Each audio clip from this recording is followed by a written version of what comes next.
Welcome to this week's edition of Coach Prep. Coach Don and I are here in the Cherokee Batting Range podcast studio getting ready to record episode number 127. We're going to talk about the coach's kid today. Before we do that, let's talk about the Anderson Bat Company.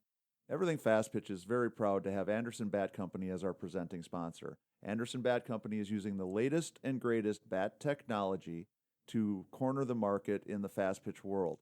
They have the -9 Rocket Tech, the -10 Carbon, and the -11 Carbon Light. Anderson Bat Company is using this technology to put a high-performing bat in the hands of hitters that really know the difference between a good bat and a great bat. We're also working with Anderson to provide a discount for all of our listeners. Go to the Anderson Bat Company website and order your bats. Use the EFP20 discount, which is for everything fast pitch, and you'll get a 20% discount. It's a great way for you to save a little bit of money on a great bat and also help support everything fast pitch at the same time. And please make sure you take advantage of that EFP20. It really does a great job of helping to support everything fast pitch and coach prep. And it's going to save you some extra money on a great bat also. Let's go to patreon.com/everythingfastpitch. We've got a great group of patrons. We truly do appreciate them. They are the people that have kept this podcast on the airwaves, but we're trying to do some upgrades. We're trying to do some new things, and some extra financial support would be great. If you see value in what we're doing, if you appreciate what we're doing, and there's thousands of you that listen, so we certainly would love to see a few more people come on board as patrons. Go to patreon.com/everythingfastpitch, and it all gets explained to you there. So, Don, the coach's kid. Right. No, the coach's kid has a lot of pressure on them, I think, from a performance standpoint to just being an important part of practice, right? Yep. Yeah. Well, there's a couple things. So, obviously, the vast majority of people who coach in the travel ball, rec league sphere are doing it because they have a child that plays, and they want that child to have good coaching and a good experience. Yeah. And we're not talking about the whole daddy ball argument that we've had before, because to me, that whole thing gets so aggravating, because if we didn't have moms and dads coaching teams, we'd have no teams. Coaches, yeah. But when we talk about the coach's kid, there's some things that we have to understand. When our kid is playing for us, there's a certain level of pressure and expectation that goes along with that. And there's a whole bunch of things that we need to be thinking about to make sure that we're working really hard to avoid, that we're doing a really good job of preventing some of these scenarios from developing and taking place. The first one that I talk about all the time is, because of the whole daddy ball stigma, is the number of dad coaches that I see that are absolutely terrible and rough and mean-spirited to their own kids, prove to everybody, see, I'm harder on my own kid than I am on anybody else. Sure. So there's no daddy ball going on here. So that one to me is kind of heartbreaking, because it's already hard enough to be a kid. It's hard enough to be a kid who's playing for their parent, but then to have your parent make you the scapegoat, the whipping girl of the team, to prove that you're going to be so tough on them that it's justified that they can be tough on some of the other kids too. Right. And for our coaches, here's what I want you to think about.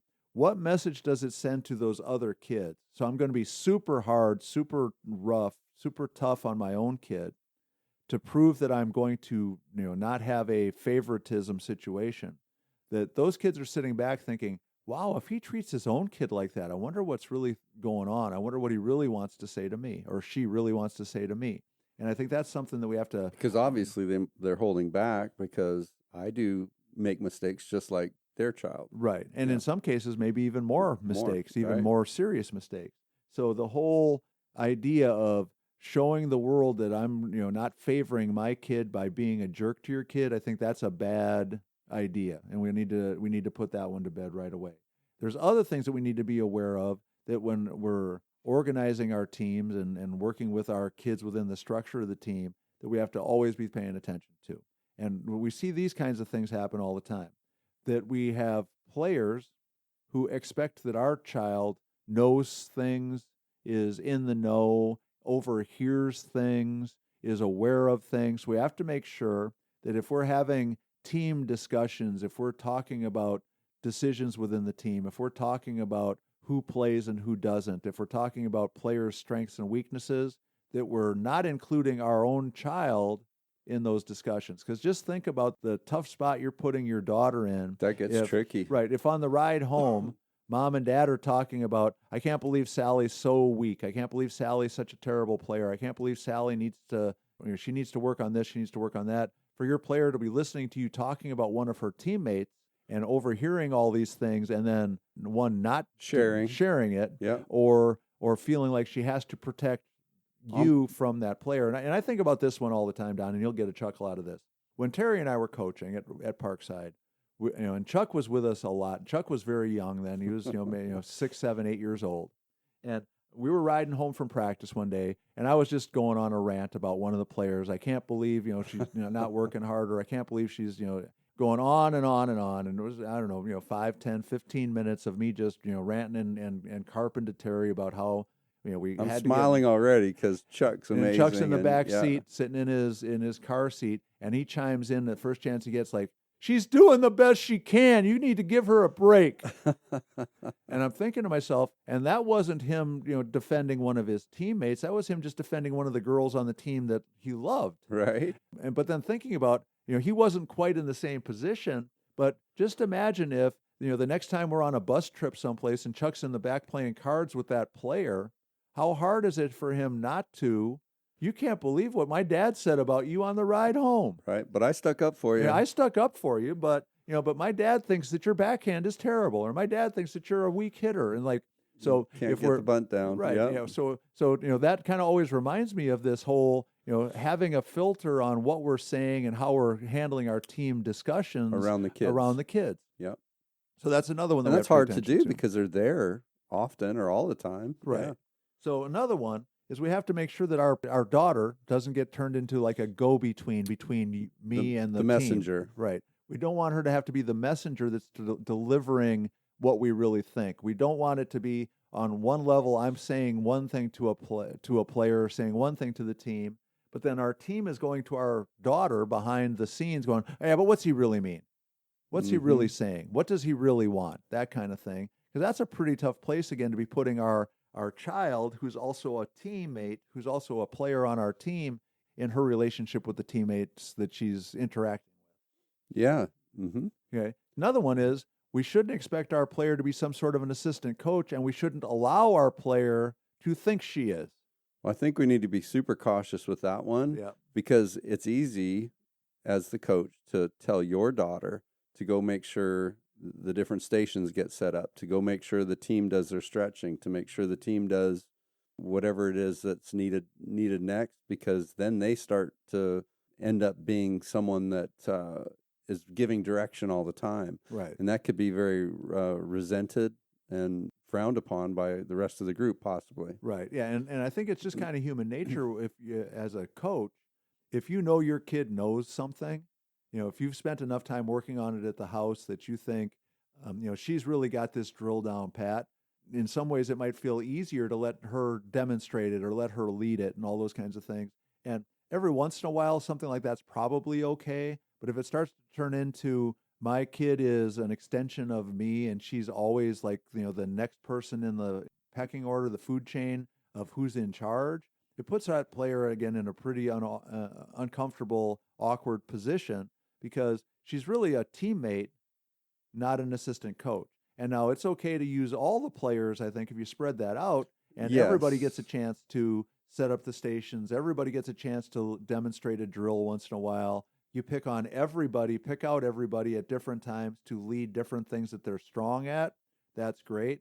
But if we turn our daughter into that almost assistant coach kind of position, I think we're going to regret that, because I think it puts them in a pretty bad position. No, I think what you said in terms of sharing or spreading that out, as long as it's not seen as that daughter or that coach's player always being the one that says, hey, make sure you go do this, make sure you get there. You need to do that. You shouldn't be doing this. You being the assistant coach. Right. Right. And again, it's one of those things. I think it also ties back to what we just talked about with if she's listening to us talking about every player's weaknesses all the time, it's just human nature for her to think she knows the answers. Right. If she's listening to us talk about the solutions, it's real easy for her to think that it's her place to jump in there with the answers. And it's a fine line, because we would like all our players to be helpful with each other. We would like all our players to be aware of what's going on and to, kind of help each other and work with each other. And there's nothing wrong with a player on a team saying, hey, it kind of looks like you're doing this different today than you did it last time. When you're hitting the ball really good, it looks like you do this, and you're struggling a little bit, now, and it looks like this is happening instead. There's nothing wrong with that happening on a regular basis. But again, that's something that needs to be encouraged amongst all teammates right. and all players. We talk about, the very best teams I've ever had. Every player felt like they were an assistant coach. But the key to that was every player.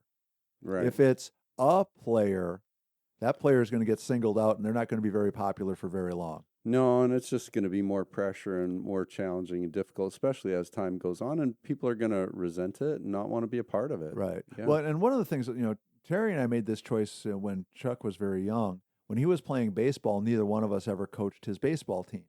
The reason we did that was really simple. Even though we were softball coaches, everybody expected that because we were professional softball coaches, that our son should be a great baseball player. Right. And the reality of it was Chuck was a much better soccer player than baseball player all along. And, in Tennessee, it ended up being a tough choice because at the high school level there, the softball and soccer were the same season. And his freshman year, he picked baseball because he thought I wanted him to. And he kind of picked baseball because some of the coaches were leaning on him to do it because they thought he was going to be this amazing baseball player because mom and dad were coaches.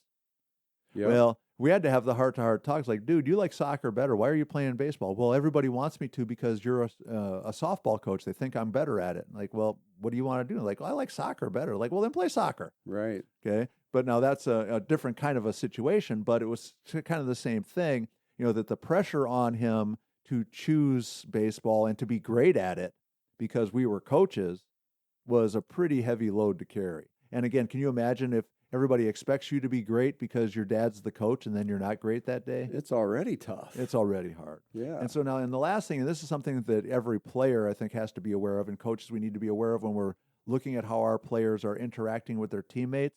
If we're not doing a really good job with some of these other things, it's not hard to imagine that your kid becomes the I really am kind of in charge personality. I really am kind of the boss behind the scenes. I'm the boss when the boss isn't here. I was going to say they're learning things and they're not sure about what's supposed to be expected each day. Yeah. And it's one of those really fine lines. If you're not there and they're doing things on their own, what is it that they're doing on their own? Right. And I tell this joke all the time that there's a fine line between being a smartass and being a dumbass. Sure. Right. I mean, both of them are not too far removed from each other. Well, the same thing is true that both there's a fine line between being a helpful teammate and a bossy personality. There's a fine line between being a helpful teammate and somebody who doesn't know the line and crosses it all the time and is bossing me around and telling me what to do when they necessarily aren't even better at it or even doing it right themselves. And even if the intentions are good, Tori, when you're 12, 13, 14 years old, it can come across completely the wrong way. Right. Even if their intentions are perfect. Right. It's still going to be, a challenge. And honestly, let's think about this. Even as an adult, if somebody's trying to tell me something about hitting, there's times that, deep down inside part of me is like, well, who the heck do you think you're talking to?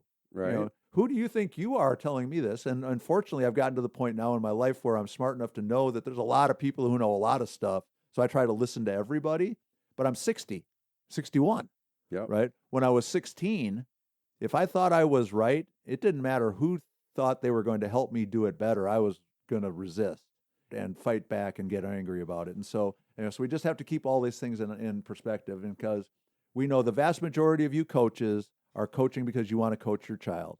We want to make sure we're thinking about all this stuff so that it's as smooth and as fun and as positive and successful as it can possibly be. We want it to be smooth sailing. We don't want it to be bumpy, rocky waters. So even if it's easier just to tell your daughter to go and make something happen, check yourself. Yep. Once in a while, fine. If it's an everyday thing, if it's an every practice thing, if it's a 3 or 4 times at practice thing, let's spread it out. We're headed for some trouble. Get your assistant coaches to And the reality of it is you might not even realize that the person that's being hurt the most is your own child. Right. And so that's the thing. We don't want her to be unhappy or miserable because of things that we're kind of ignoring or not paying attention to. Yeah. So, all right. So that's going to wrap up number 127. We hope you enjoyed that. We're always looking for suggestions and ideas. If you've got some ideas, things you would like us to talk about, reach out to us at everythingfastpitch@gmail.com or fastpitchprep@gmail.com. Make sure you check out Anderson Bat, patreon.com/everythingfastpitch. Go to the fastpitchprep.com website, order your Square Cuts training discs, check out the blogs, check out the YouTube channel. We would love for you to do that. So for Coach Don McKinley and our producer Stan Lewis, this is Coach Torrey saying thanks for listening. We'll talk to you again next week.